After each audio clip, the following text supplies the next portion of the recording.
जोजलपा YouTube channel तिमीला जले लस्कुस्तु। आज हामी छुजुलको मिनिङ र छुजुल वर्डको सेन्टेन्सहरू बनाएर नेपाल भाषा सिक्न गइरहेका छौं। र हजुर नयाँ हुनुहुन्छ, भर्खरै हेर्नुभएको हो, यो च्यानलमा भर्खरै आउनुभएको हो भने भिडियोलाई 2-3 चोटि रिपिट गरेर हेर्नुभयो भने पनि हजुरलाई अलिकति सजिलो हुन्छ। त सुरु गरौँ आजको च्याप्टरको नम्बर 1। त सुरु गरौँ आजको नम्बर 1। नम्बर 1 मा के भयो? छुजुल। छुजुल के अर्थात छु भयो अर्थात जुल।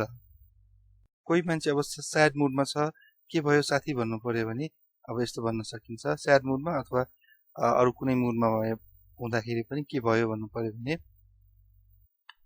छुजुल पासा। छुजुल पासा के भयो अर्थात छुजुल साथीलाई पासा भनिन्छ।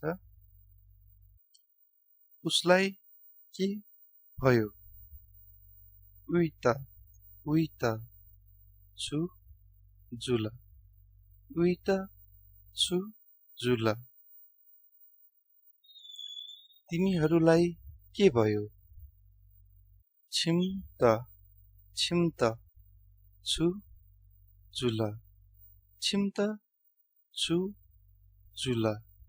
त्यस्तै गरी तिमीहरूको सट्टा तिमीलाई के भयो भन्नु पर्यो भने चाहिँ छन्त छन्त छुजुल अर्थात तिमीलाई के भयो।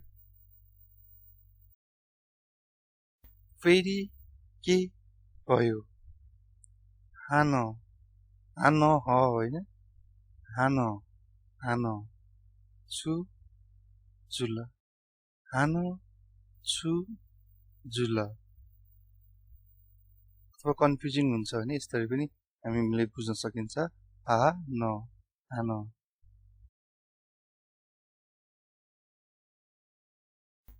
र कसैले हानलाई हाक्न पनि भन्छ, हाक्न छुजुल।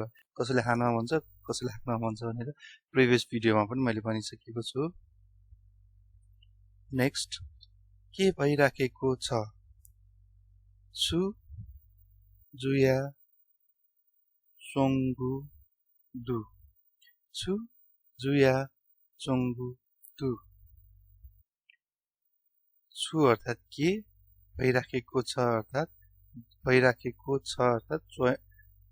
जुया चोङ्गु दु। त्यस्तै गरी हामीले कसैलाई के छ मात्र भन्नु पर्यो भने यो भइराखेको छ लाई हटाएर, यसलाई हटाएर के छ मात्र भन्नु पर्यो भनेदेखि चाहिँ छुदु। अब त्यसमा छुदु हालखबर पनि भन्न सकिन्छ।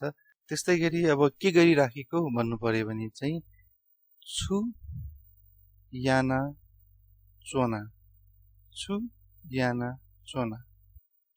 त्यस्तै गरी के छ केटा भन्नु पर्यो भने चाहिँ यस्तो भन्न सकिन्छ। जस्तै अब के छ केटा भनेर साथीहरूलाई अथवा आफ्नो जुनियर मान्छेहरूलाई चाहिँ भन्न सकिन्छ। छु ख बाउचा। छु ख बाउचा।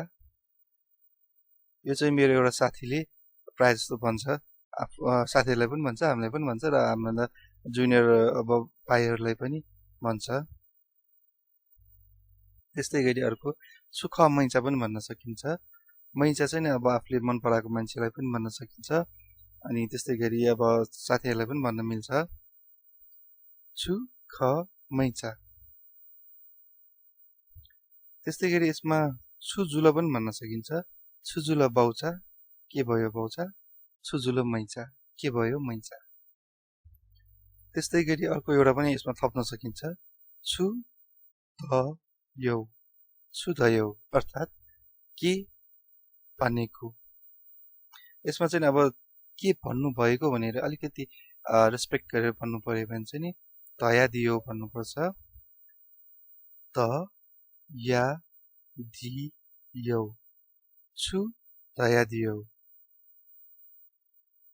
त्यस्तै गरी अर्को के खाने भन्नु पर्यो भने चाहिँ छु नेउ।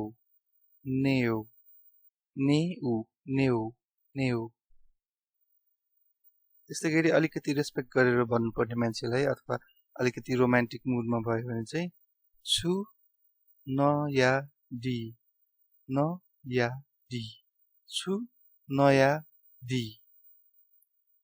त्यस्तै गरी अलिकति रिस उठेको बेला पर्यो भने छु धा रे याओ, छु धारे याओ। त्यो छु धारे याओ मिनिङ चाहिँ नि के घिस्ने भनेको, छु नेउ भन्नाले के खाने, छु नयाँ दी भन्नाले के खानुहुन्छ।